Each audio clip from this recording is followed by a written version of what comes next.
Can you state your name? Charles Mitchell. Thank you.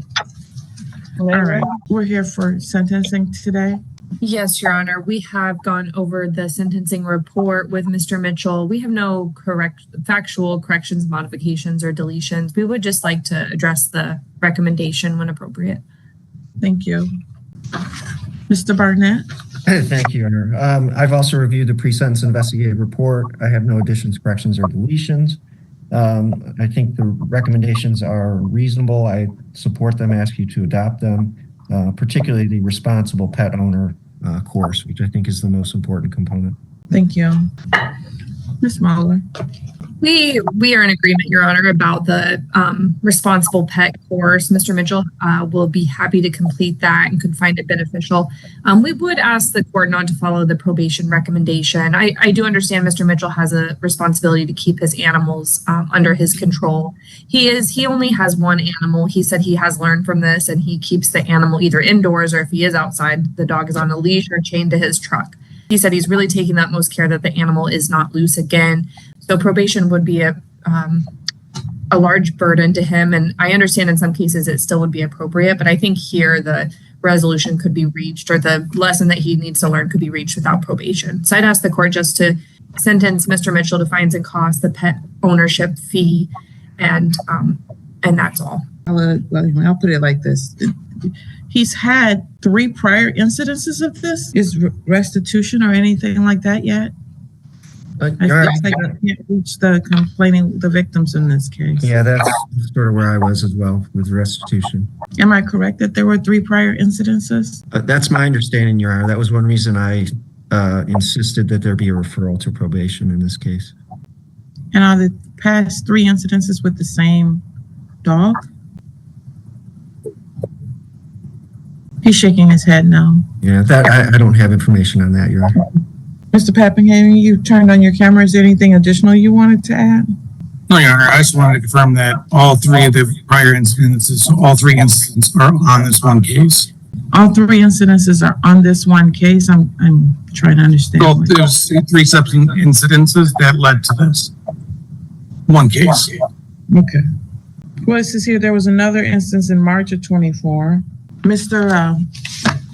Mitchell, is there something you would like to say so I maybe have a better understanding of what's going on? And Okay, well, Okay, get ready, as this Muppet is about to say exactly what you aren't meant to say in the circumstances. But then again, what do you expect from the black version of Krusty the Clown's father? the first incident was the little dog that lives behind us. He came in the yard. I mean, every one of them was in my yard. They're saying that it happened on the other side of the sidewalk, which it didn't. I showed the lawyer the picture of the crap going across the sidewalk. Okay, which I had a handful of, I don't have a screen door. I had a handful of garbage I was taking to the garbage can, and I didn't really see the dog, but since Hannibal was behind me, he saw the dog. And when I looked up to see what was going on, the dog was crapping in my yard, and Hannibal hit him and knocked him across the sidewalk. But the guy called the police and said that Hannibal jumped him on the other side of the sidewalk, which was not true. That was not true.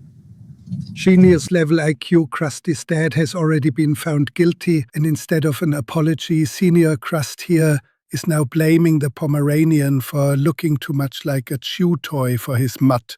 J for genius.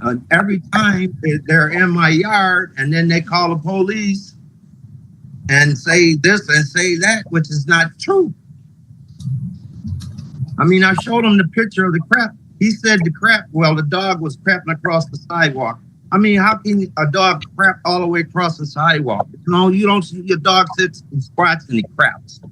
But Hannibal hit him while he was crapping, and the crap went across the sidewalk. okay. You know, I sent him the picture, but he was like, well, the jury might say this and the jury might say that. So that's the only reason why I said, well, I'm not going to argue it. You know what I'm saying? I'm just going to, plead no contest, and put myself on the mercy of the court. And I explained to the probation officer, I got 2 bad knees. I have no income at all. Enough to pay for the baby oil to slick those locks back. okay? And I'm on all this medication, and I can't be walking. I can't carry nothing too far. I can't walk too far. My truck is broke down. It needs a head gasket. They want $4,000 for that. I can't get that fixed. So I have no income, zero. They took my disability, gave it to my wife. So she takes care of me. It's about now that maybe he should come up with some sort of excuse. I have nothing. And I explained to him why he would try to get me to do all this, but he knows I can't do. I don't understand that. Did you hear that breathing from the judge? It's almost like a fader.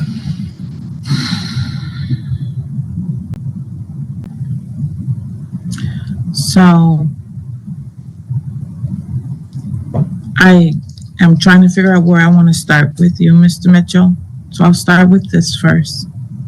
I think that this is one of the best all-time beatdowns on a clown I've witnessed on YouTube. You seem to suggest or think that if a dog comes and poops in your yard, that it's okay for that dog to be attacked by your dog. And that's not okay. I understand that. Okay, well, I'm talking. Let me finish. That's not okay. So that's the first problem.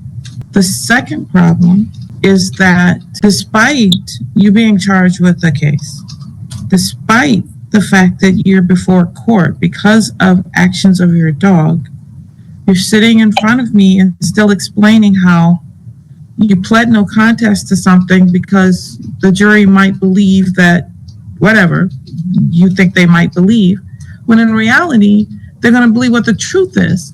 Although a dog might have been crapping in your yard, your dog attacked the dog again. And I hear no remorse. So that's the third issue, that there's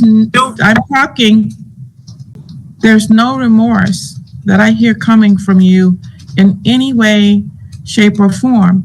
And then fourth, apparently, you're of the impression that there will be no consequences for these actions, although they've occurred more than one time.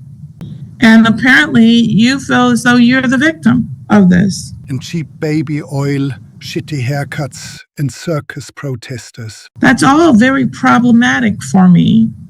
You washed out old clown are explaining how you have no money, so therefore you can't do anything, you can't pay anything. And as a consequence, I'm trying to figure out whether I should just order that you have no animals so that we can be done with this issue. And then you don't have to take a responsible pet on a course because you don't have any pets to have. I'll put you on probation for 24 months and make sure you have none for the next 24 months. And if I find that you've had some, then I'll just put you in jail so you can have those consequences. Because you don't understand what being a responsible pet owner is. You tell me you don't have a screen door, which is a part of a problem of not being a responsible pet owner. So is there anything else you would like to say before I meet with probation and the attorneys about what should be the consequences here today? I'm sorry. I apologize. I shouldn't have used so much baby oil, but I thought it was Brill cream. Can I see probation and the attorneys in a breakout room? Thank you. All right, Ms. Muller, you had a discussion with your client. Any leanings towards one option or the other?